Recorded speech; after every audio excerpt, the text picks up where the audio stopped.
Hi, welcome back to the Tran Designs podcast. I'm your host, Melissa, also known as Anansi on Ravelry and on Instagram and anywhere else. I'm Tran Designs. Today is Sunday, July 3rd, 2016, and it's been a while. I seem to say that a lot, but with us traveling and everything, it's kind of the first chance I've had, I guess. Um, Yeah.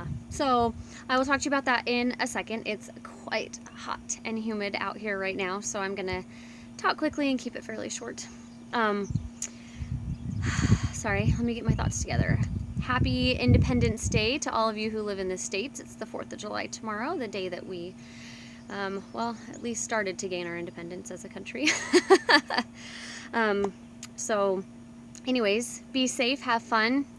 Don't blow any body parts off or singe any beautiful yarn.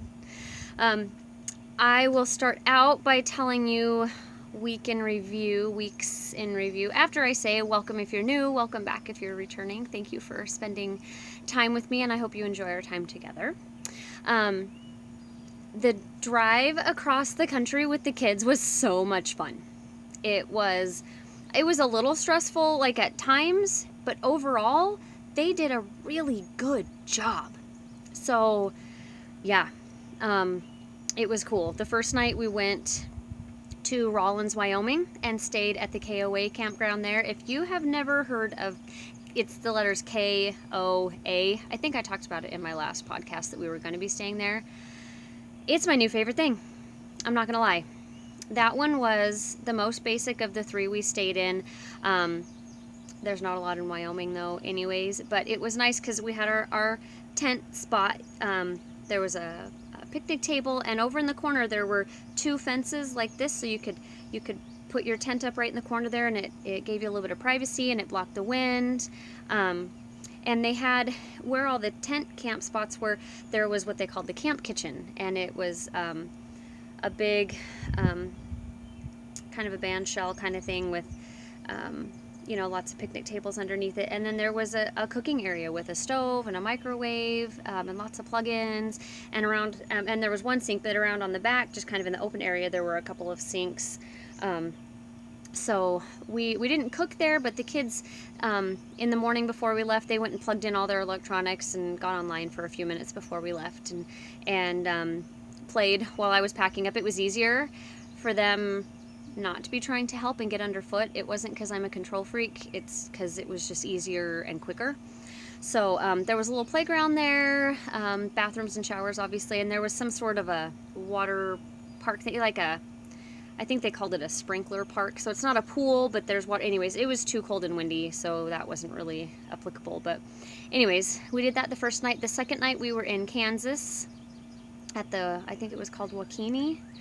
That one was really nice. The area where the tents are set up, in the back there's one really long fence, and then every 20 feet there was like a half fence coming out, and every other half fence had a little light and a 4 plug outlet. So every tent site had one. It was just a matter of which side of your site it was on, and it was nice having that fencing there, because again, we could kind of put it in the corner. It wasn't windy, but I like my privacy, I'm not gonna lie. I know I'm out here on the intertubes and whatnot, but as far as like, I like to have a sense of some privacy. So that was nice. They had a great pool that had been getting warm all day long. So by the time we got there, the kids changed and went and jumped in, and I set up the tent and then grabbed a tank top and shorts, because I left my swimsuit at home. Grabbed a tank top and shorts, changed, and went and jumped into, because it had been raining, and so it was super humid, and it was like 95 degrees. I mean, it was really hot, really humid. So I went and jumped in, and I'm not even a pool person, but it was great. Great playground there, good sized, and that was the first time we got to see fireflies, which was really cool. So we got to see those. Not many, just a few. There weren't many there, but still, we got to see a few of them, which was cool. And at that particular one, they have an all-you-can-eat pancake breakfast in the morning for cheap. It's like $2.50 or $2.75 or something like that. Well, the 2 big pancakes that came on the plate, nobody got seconds because no one even finished what they started out with. So anyway, you could get juice and sausage and stuff for extra, but I was like, you guys, I did get the kids some orange juice, I guess, because it was like 50 cents or 75 cents or something cheap. And they have ice cream socials there in the evenings, but we didn't get that. We pulled in just after they would have finished. So anyway, and they have little kind of little convenience stores set up there and at all of them. Anyway, so then the next day we went to it's St. Louis North, but it's technically in Illinois. It's just over the state line. And that one, because it was dumping rain, I decided to upgrade us to a cabin. She happened to have one cabin available, and it was a 2-room. And so the kids each had their own beds, and Quinn and I had a queen-sized bed. There was no bathroom in it, but there was electricity and Wi-Fi and cable. We never turned on the TV because the kids all had their computers. But they played outside, even though it wasn't raining anymore. It kind of sprinkled here and there, but the ground. I'm glad I wasn't putting a tent in that. It was wet and gross because it was like torrential downpour that had happened right before that and was going on when we pulled up. But anyways, the kids played outside for hours and then went in and we all kind of messed around on our electronics and just kind of vegged out for a little while before going to bed. And then the next morning we got up and drove. Well, we went to I don't remember exactly what it's called, the Lewis and Clark or Oregon Trail. It was where they started. It was on the grounds where Lewis and Clark and their company of men and one woman who was their laundry person or whatever, where they wintered before they left. And so there was a whole kind of interpretive center with a video and all sorts of neat stuff in there, and they had a cabin replica of how people would have lived then, and that we got to go out into. And anyways, it was really neat. And then after that, we did go over into to see the St. Louis Arch, which is very difficult to get to because there's a ton of construction going on around it. But we did get to see it. And then we drove here, got here to Becca's house, and have been here since the 14th. Since we got here, we have gone to a Civil War museum over in Bardstown. Yesterday we went to the birthplace of Abraham Lincoln, which was really cool. If you want to see pictures of all this, I document all of it through Instagram. So if you follow me, Tran Designs, it's an open account. You'll see us in different places. And random pictures of, hey, we're stopping here. It's kind of like I document too as we're driving. We went to Michigan earlier this week and stayed with some friends. We drove up Monday and came back Wednesday, and that was a fun little trip. And it was cool up there, and it wasn't humid. Last week was miserable. It was because there were weird storm systems coming through, so it was really humid and really hot, and it was a really nice break. A really nice break, I'm not gonna lie. This Idaho girl, I don't mind the humidity actually. When it's the normal humidity, I really, really don't mind it. Crazy hot humidity, whew. And I've been walking every morning, and whew, I tell you what, I can tell the difference when it's humid and when it's not. Today it's humid. It kind of sprinkled this morning, and it's supposed to dump tomorrow, which will make for some interesting fireworks, I think. But anyway, so we got to do that, went to the birthplace of Abraham Lincoln. We're going to go back to the Lincoln Museum another time, and there's a General Patton Museum that we haven't gone to.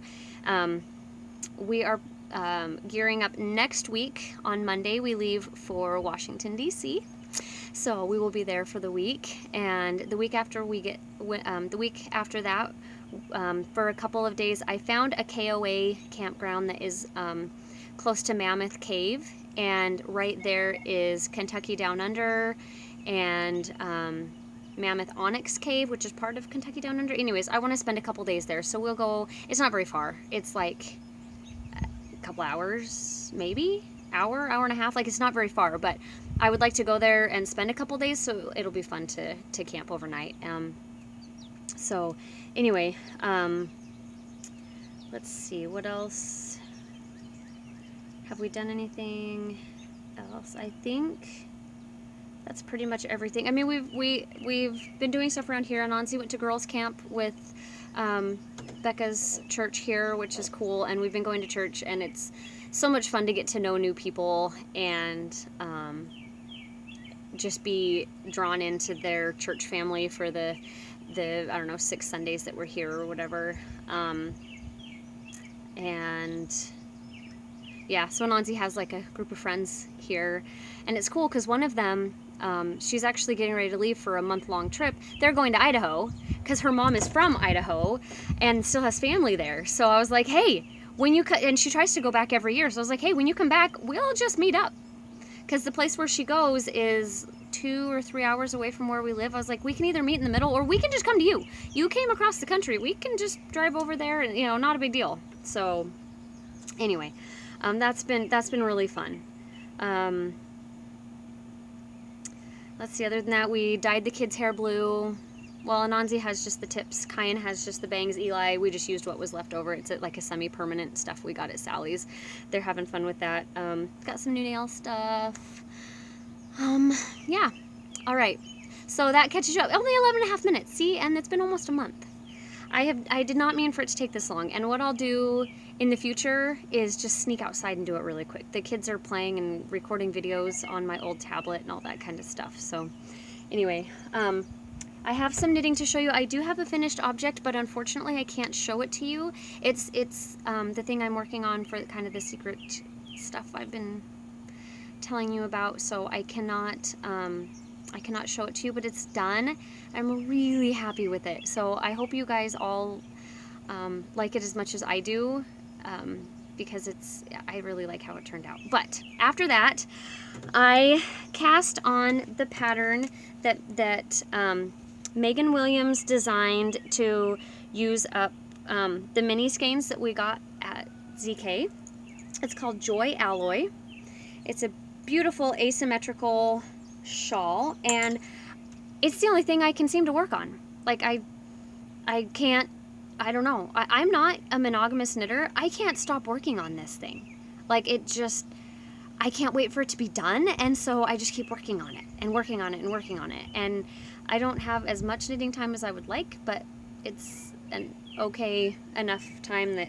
Anyways, without further ado, without further babbling, here is what I have so far. This is the asymmetrical side that has the short rows that you do, kind of the wedges of color.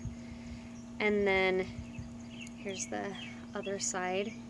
I love that it's such an easy pattern and has such a wow factor. Like, you know, that's it. It's not completely mindless. I have to pay attention just enough that it keeps my attention.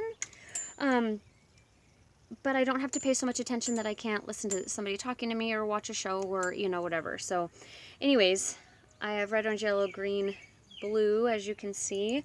And then all I have left after this is the purple and the pink speckled. Oh, I guess the camera's over here. So anyway, I have been enjoying my needle minder, needle keeper, whatever they call it, that they put in our goodie bags, because I get paranoid with these needles when I have them in project bags, because the people I got them from, the place where they get this wood, burned down. They're handmade, and I can't just order a replacement. So I've been very much enjoying my needle holders, because it makes it much less of a chance of getting broken, I guess. I don't know, I can't talk. Anyway, like I said, that pattern is called Joy Alloy. I would show you, well, I can show you a picture, but it's in black and white. So, you know, not very interesting when there's no color. I love how it's set up though. See that? You can, you just mark off each row as you go, and it's quite nice. This is in my pattern keeper. So anyway, I have that, all the ZK goodness in my ZK bag. And this is actually the yarn that I'm using right now. See the pink speckles and the, anyway, which is cool. I do want to work on the sweater. Remember the Yowza sweater? I want to work on that because I didn't bring any warm clothes, and it says for the Holocaust Museum to bring something to cover up with because it's cold.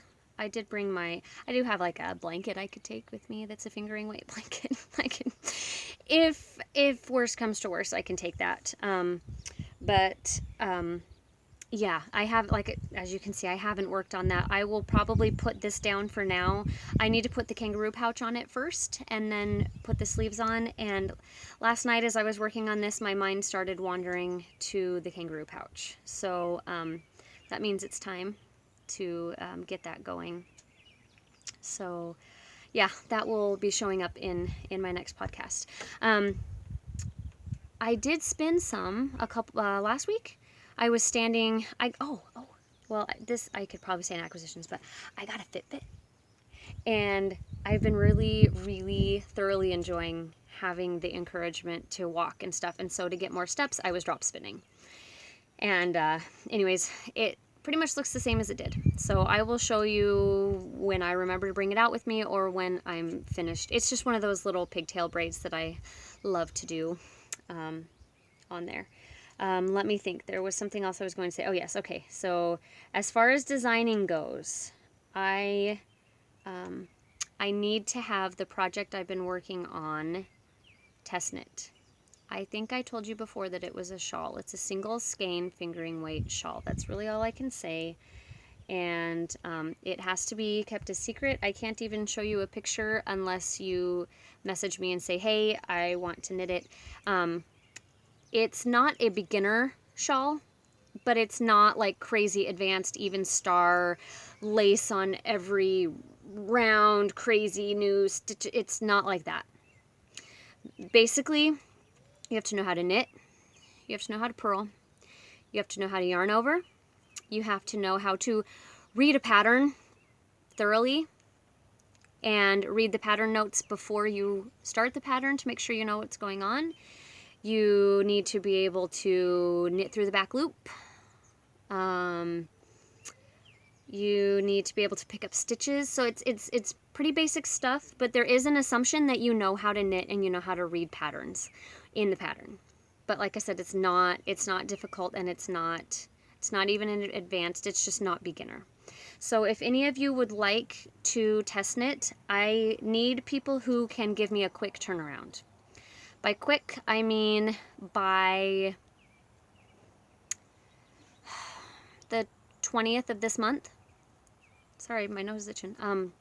If you can knit a single skein fingering weight shawl on size 5s by the 20th, please let me know. This will go up tonight, so that would give you plenty of days. And I need to know how much yarn you use as well. So I do need you to be able to finish it, and if you have a yarn scale available, but it's not that's not a requirement. So anyways, contact me, Melissa at meltrandesigns.com. meltrandesigns@gmail.com. I apologize. Like I said, Anansi on Ravelry. If you message me through the YouTube, if you respond on the YouTube thing, I don't always see those because they go to my junk mail anyways. So please message me on Ravelry or meltrandesigns@gmail.com if you would like to test knit for me. And I used a base, a fingering weight base that is 400 yards to the 4 ounces. So it's not a light fingering weight, but you can use one that's a little lighter. But I would like to stay close to true. You know, the 400, 420, even the ones that are 460 are still going to be fine. Just not any thinner than that. So, anyways, all right. Well, I think that's all I have for you. Look at that, 19 and a half minutes. I'm sparkling. I can hear Quinn calling for me. Hi, Quinn. That's going to do it. I'm going to let you go for now, and I will see you next time. So until then, keep knitting. Bye.